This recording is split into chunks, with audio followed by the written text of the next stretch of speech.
Welcome back to middle education. लीजिए आपके सामने हाईफेयरली एग्जामिनेशन वर्ष 2024-25 कक्षा 10वीं के हिंदी विषय का अभ्यास प्रश्न लेकर के आ चुका हूं। देखिए स्टूडेंट, आपके स्कूल खुलते से लेकर के आज तक लगभग 5 माह हो चुके हैं। मैं उम्मीद करता हूं इन 5 मंथ में आपने बहुत अच्छे से पढ़ाई की होगी, और अगर नहीं भी किए हो ना, अब टेंशन मत लो।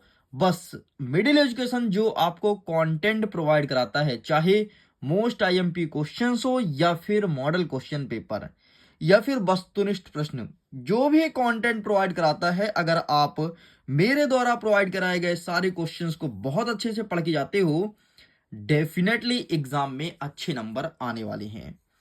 देखो, अगर मैं टोटल आपके पेपर के सिनॉप्सिस की बात करूं तो 23 नंबर का आपका टोटल 23 प्रश्न रहेगा। 75 नंबर का टोटल पेपर रहेगा। समय मिलेगा 3 घंटे and total number of pages चार रहने वाला है, मतलब 4 नंबर का पेपर देखने को मिलेगा। निर्देश में पहला नंबर कह रहा है कि सभी प्रश्न को हल करना अनिवार्य है। दूसरा नंबर कह रहा है कि प्रत्येक प्रश्न के लिए आवंटित अंक उसके सम्मुख दिया है, मतलब कौन सा प्रश्न कितने नंबर का रहेगा सम्मुख दिया गया है, तुम्हें परेशान नहीं होना है। 1 से 5 तक टोटल 30 वस्तुनिष्ठ प्रश्न देखने को मिलेगा, और मैं गारंटी के साथ कहता हूं आपके सामने जितने भी वस्तुनिष्ठ हैं तुरंत याद कराने वाला हूं और 100% सही और इक्वरेट आंसर देने वाला हूं। आगे बढ़ते हैं। 6 से लेकर के 17 तक टोटल 12 प्रश्न रहेंगे जो कि 2 अंकीय रहेंगे, एंड 3 प्रश्न ऐसे रहेंगे जो कि 3 अंकीय, और 3 प्रश्न ऐसे रहेंगे जो कि 4 अंकीय रहने वाले हैं। सभी प्रश्न में आपको अतिरिक्त विकल्प देखने को मिलेगा। ठीक है, तो चलो हम फटाफट आगे बढ़ते हैं और सारे क्वेश्चंस को कंठस्थ करते हैं अपने दिमाग में। पहला नंबर आएगा कि सही विकल्प का चयन कीजिए, ऐसे ही देखने को मिलेगा। इसमें पहला नंबर कह रहा है कि रीतिकाल की रचनाओं की प्रथम विषय क्या है, मतलब जो रीतिकाल में रचना होती थी उसका पहला विषय क्या है। पहले प्रश्न ये आता था कि रीतिकाल को श्रृंगार काल क्यों कहा जाता है, लेकिन अब प्रश्न का पैटर्न बदलेगा और इस प्रकार से आएगा, तो इसका सही आंसर श्रृंगार लिखना है। इस चीज को ध्यान रखना। नए पैटर्न के आधार पर आपके सामने प्रश्न आ चुका है। देखो, ऐसे प्रश्न तुम कहीं नहीं देखे होगे। जरकी शब्द का अर्थ क्या है, ऐसे क्वेश्चन कभी नहीं देखे होगे। ऑप्शन देखो, व्यर्थ होना, रटना, जर्जर होना या दुखी होना। तो जरकी का सही अर्थ होगा व्यर्थ होना। ठीक, ये आपका सही उत्तर हो जाएगा। सारे क्वेश्चंस को बस तुम रटते जाओ, एकदम दिमाग में बैठाते जाओ बस। तीसरा नंबर कह रहा है कि जुगुप्सा का स्थायी भाव क्या है, जुगुप्सा रस का स्थायी भाव क्या है। देखो, अद्भुत है, विभत्स है या रौद्र है या फिर भयानक है। तो अद्भुत जो है वो है विस्मय का, विभत्स जो है वो जुगुप्सा का। तो इसका सही आंसर आपको लगाना है ऑप्शन नंबर बा। रौद्र है क्रोध का, भयानक है भय का, और रस से हमेशा प्रश्न आता है। तो ये वाला प्रश्न पुराने पैटर्न को फॉलो किया है। आगे देखना, आगे देखना, ऐसे ऐसे क्वेश्चन देखने को मिलेंगे ना जिससे तुम्हारा होश उड़ जाएगा। तुम देखना। नेक्स्ट चौथा नंबर कहता है कि स्वयं प्रकाश जी ने पत्रिका का संपादन किया। उन्होंने किस पत्रिका का संपादन किया, ये क्वेश्चन तुम कहीं नहीं पढ़े होगे। अरे तुम्हारे परीक्षा बोर्ड में नहीं दिया होगा, ऐसे क्वेश्चन आ रहे हैं। तो इसका सही आंसर आपको लगाना है वसुधा पत्रिका का संपादन किया। आगे देखना, जिस समास में प्रथम पद विशेषण है और दूसरा पद विशेष है उसे क्या कहते हैं। कितना कठिन स्तर का प्रश्न पूछा है, मतलब अंदर घुस घुस के पूछा है। तो उसे कहते हैं कर्मधारय समास, अर्थात ऑप्शन नंबर 1 आपका सही उत्तर हो जाएगा। आगे देखना, देहाती दुनिया उपन्यास के लेखक कौन है। शिव पूजन सहाय, कमलेश्वर या फिर फाणकेश्वर नाथ रेणु या फिर आनंद यादव। तो इसका सही आंसर लगाएंगे शिव पूजन सहाय, ऑप्शन नंबर 1 आपका सही उत्तर हो जाएगा। सारे क्वेश्चंस को कंठस्थता दिमाग में बैठा लेना, इस चीज को ध्यान रखना। यकीन मानो, बहुत जगह सेम टू सेम यही क्वेश्चन पेपर देखने को मिल सकता है। आगे देखो, दूसरा नंबर कहता है रिक्त स्थान की पूर्ति कीजिए। पहला नंबर कहता है उत्साह एक डैश डैश गीत है। तो आह्वान गीत है या फिर मधुर। तो उत्साह जो है वो एक आह्वान गीत है। ठीक, नेक्स्ट देखो, वीर भयानक तथा रौद्र रस में कौन सा गुण पाया जाता है। तो वीर हो, भयानक हो या रौद्र है, सब में ओज का गुण पाया जाता है भाई। वीर वह बुंदेलो हल बोलो मुझसे हमने सुनी कहानी थी, ताकत वाला है। नेक्स्ट देखो, नायक के जीवन में किसी एक घटना का, देखो एक घटना का पूर्णतः से के साथ चित्रण क्या कहलाता है। तो किसी एक घटना का चित्रण होता है उसे कहते हैं खंड काव्य, ध्यान रखना। आगे देखो, बाल गोविंद भगत के गीत में डैश डैश का अभाव व्यक्त हुआ। तो बाल गोविंद भगत के गीत में प्रभु से मिलन का अभाव व्यक्त हुआ था, ध्यान रखना। आगे देखो, नेक्स्ट हम देखते हैं आगे क्वेश्चंस को। आगे कह रहा है कि विद्यालय में कौन सा संधि है? तो विद्यालय विद्या धन आलय अर्थात स्वर संधि है।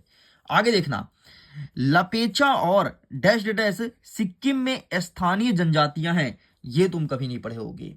ये एनसीईआरटी के 20 से प्रश्न पूछा है, तो इसमें है भूटिया। अरे तुमको नहीं मिलेगा परीक्षा अध्ययन परीक्षा बोध में, इस चीज को ध्यान रखना, इस बार ऐसे ऐसे क्वेश्चन आ रहे हैं। आगे देखो, प्रश्न क्रमांक 3 कह रहा है निम्नलिखित कथनों के समक्ष सही और गलत बताना है। पहला नंबर देखो, परशुराम फरसे को देख करके भयभीत हो गए थे, तो क्या ये सही है फिर गलत है? तो परशुराम फरसे को देख करके भयभीत क्यों होंगे भाई, वो फरसा लेकर के खुद घूमते थे, तो बिल्कुल ये बात गलत है। आगे देखो, दोहा है वो क्या वार्णिक छंद है? तो बिल्कुल गलत है, दोहा वार्णिक नहीं बल्कि मात्रिक छंद है, तो ये आपका गलत हो जाएगा। नेक्स्ट, जीवनी गद्य की प्रमुख विधा है? नहीं, गद्य की प्रमुख नहीं बल्कि गौण विधा है, विधा है। आगे देखो, लखनऊ को नवाबों का शहर कहा जाता है, बिल्कुल सही है भाई, लखनऊ को नवाबिक शहर कहा जाता है, और ये नए पैटर्न के आधार पर क्वेश्चन पूछा है। आगे देखना, मां बैठ नहीं सकती में भाववाच्य है, मां बैठ नहीं सकती, क्या ये भाववाच्य है? तो बिल्कुल सही है। और अंतिम वाला कह रहा है कि कृतिकार के लिए अनुभव की अपेक्षा अनुभूति गहराई चीज है, ये भी सही है। इस प्रकार से ऊपर के 3 गलत और नीचे के 3 सही, इस प्रकार से मैं प्रश्न क्रमांक 3 तक कंप्लीट कर दिया हूं। आगे बढ़ते हैं, चौथा नंबर देखते हैं। आगे देखते हैं, हमारा चौथा नंबर कहता है कि सही जोड़ी का मिलान कर लिखिए। अब तुमको सही जोड़ी मिलाना है।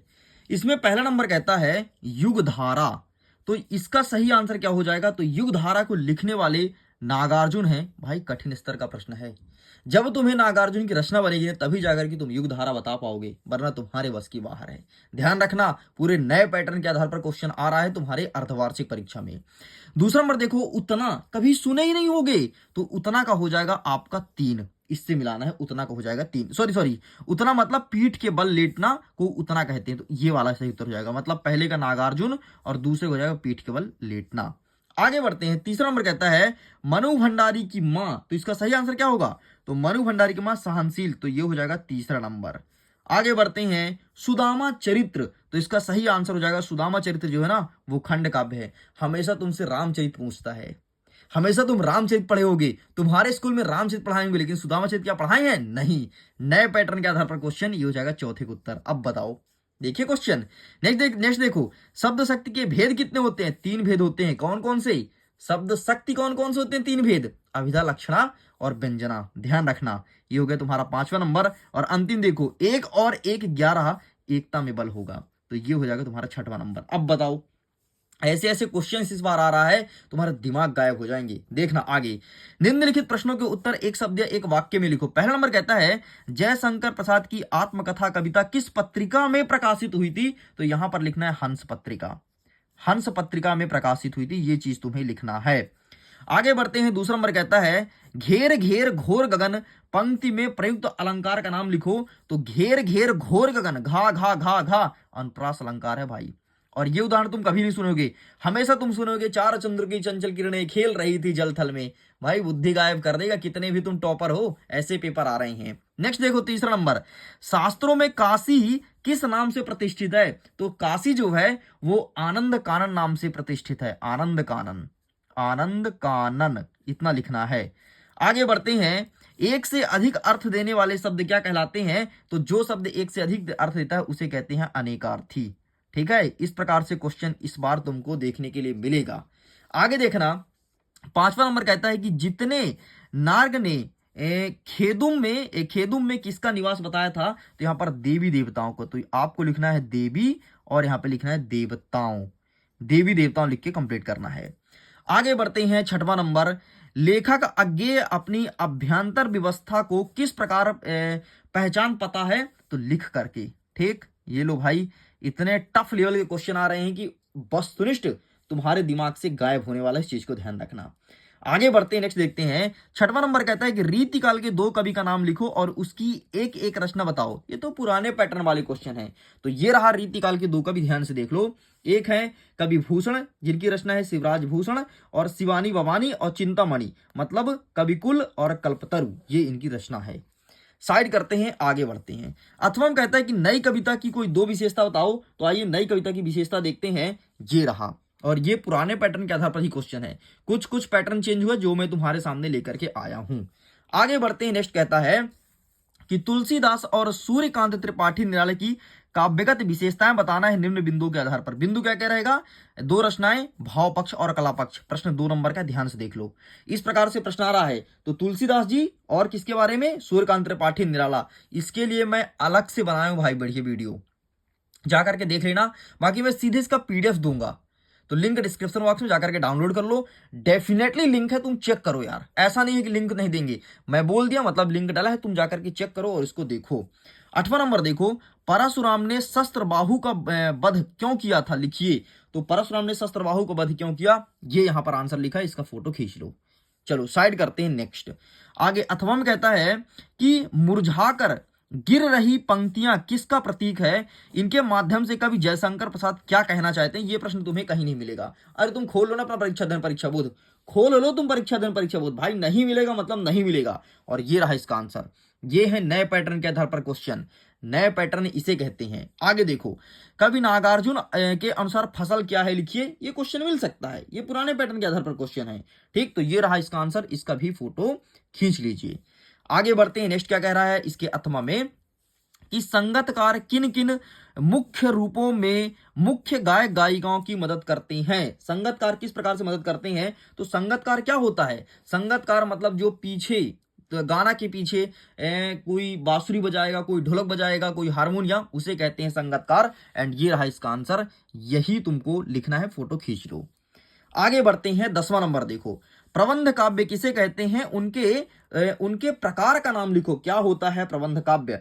तो ये लिखा है तुम्हारे सामने प्रबंध काव्य, और इसके 3 प्रकार होते हैं, गद्य, प्रबंध, पद्य और छंद। कभी नहीं पढ़े होगे तुम प्रबंध काव्य के प्रकार, कभी नहीं पढ़े होगे। उठा लो तुम अपना परीक्षा धन परीक्षा बोध, जिसमें बहुत भरोसा करते हो, मिल जाए तो बताना। नहीं मिल सकता भाई, नए पैटर्न के आधार पर क्वेश्चन आ रहा है, पुराने पैटर्न चेंज हो गए कब के। अगर अभी भी नहीं जागे हो तो इस वीडियो को देख लो, अपने दोस्तों तक भेज दो, तुम्हारा सबसे स्कूल के जो होशियार बच्चा हो ना उसे तुम भेज दो।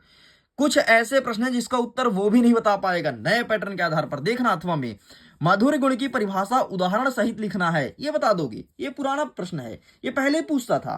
ठीक है, तो ये रहा इसका आंसर, इसका फोटो खींच लो। लो, इस प्रकार से ये रहा। आगे बढ़ते हैं, नेक्स्ट देखते हैं प्रश्न क्रमांक 11। 11 में कह रहा है कि चौपाई छंद का लक्षण बताना है उदाहरण सहित। हमेशा तुम क्या सुनते थे? चौपाई छंद की परिभाषा लिखिए उदाहरण सहित, लेकिन वो जमाना चेंज हो गया। अब पूछता है चौपाई छंद के लक्षण। लक्षण कैसे लिखोगे? ये रहा लक्षण। देखो, चौपाई सममात्रिक छंद है, इसमें 4 चरण होते हैं, हर चरण में 16-16 मात्राएं होती हैं, चौपाई के अंत में गुरु होता है। ये है लक्षण, ये है नए पैटर्न के क्वेश्चन। क्वेश्चन कैसा लगा? दिमाग तो उड़ गया होगा, बत्ती गोल हो गया होगा, है ना। अथवा देखो, पुनरुक्त प्रकाश अलंकार की परिभाषा कहीं पढ़े थे? पुनरुक्त प्रकाश नहीं पढ़े थे, तुम पढ़ते थे यमक अलंकार, अनुप्रास अलंकार। तरीका चेंज हो गया, ये रहा, इसका फोटो खींच लो। इस प्रकार से स्टूडेंट्स अभी हम प्रश्न क्रमांक 11 तक ही देखेंगे। आगे के क्वेश्चंस देखना है, मिडिल एजुकेशन को सब्सक्राइब करके रखो, नए पैटर्न के आधार पर क्वेश्चन दिखाऊंगा ताकि एग्जाम में टॉप कर सको। तो चलो मैं वीडियो एंड करता हूं, जल्दी मिलते हैं सेकंड पार्ट के साथ। सो वी के लिए बाय एंड एग्जाम के लिए ऑल द बेस्ट। अगर ये पीडीएफ डाउनलोड करना है, लिंक डिस्क्रिप्शन बॉक्स में है, बाकी टेलीग्राम पर भेज दूंगा, वहां से डाउनलोड कर सकते हो। इसके साथ ही आप हमें इंस्टाग्राम पर फॉलो कर सकते हो और अपने पढ़ाई को और बेहतर कर सकते हो। जल्दी मिलते हैं सेकंड पार्ट के साथ।